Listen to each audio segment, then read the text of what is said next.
Oke, selamat siang, jumpa lagi bersama kami di budidaya cabai organik di dalam karung.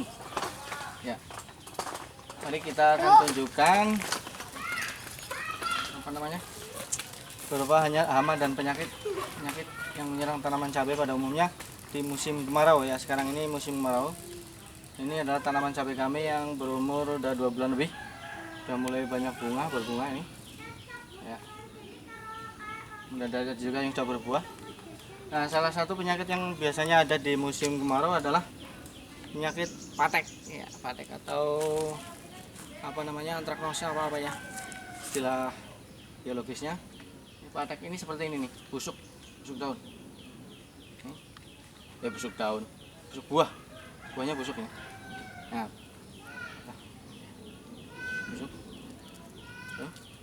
busuk ada yang busuk basah dan juga ada yang busuk kering. Biasanya kalau busuk kering itu nanti itu keriput kayak mumi, tapi ini busuk basah. Ini sudah mulai menyerang. Kenapa? Ini penyebabnya adalah karena lembab, karena kurang cahaya matahari. Nah, tanaman ini di samping kita tanam di bawah pohon ini sehingga itu cahaya matahari tidak bisa kena langsung.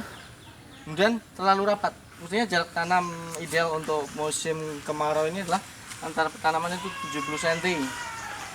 Ya, 70 cm ke sana 60 cm, tapi ini mungkin terlalu rapat sehingga karena tajuk tanamannya begitu rindang sehingga mereka berdesakan, sehingga lembab, akhirnya cahaya matahari tidak bisa masuk dan cendawan muncul sehingga kena penyakit namanya patek ini yang disebabkan oleh jamur atau cendawan karena lembab. Berbeda kalau di musim kemarau itu biasanya serangannya hama keriting daun atau trip. Ya. Tapi kalau di musim penghujan ini biasanya ini patek. Nah, cara mengatasinya ya itu areal tanaman harus dibersihkan dari tanaman gulma dan lain sebagainya. Ya. Kemudian jarak tanam juga harus dijarangkan lagi supaya cahaya matahari bisa masuk.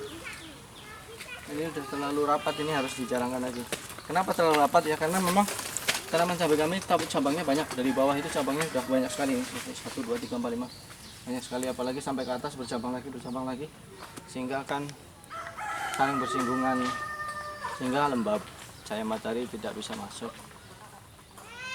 Nanti kita akan jarangkan, mudah-mudahan serangannya tidak begitu parah.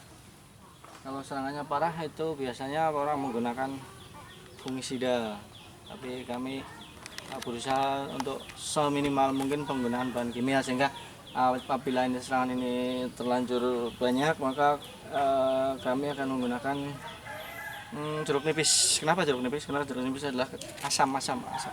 Jamur ini kalah dengan, di samping kalah dengan cahaya matahari juga kalah dengan asam sehingga jamurnya nanti akan mati ya. Oke, kita nanti akan teruskan dengan ini, kita ambil salah satu, kita pindahkan supaya tidak terlalu rapat seperti ini. Oke, kita lihat lagi nanti video selanjutnya. Terima kasih sudah nonton.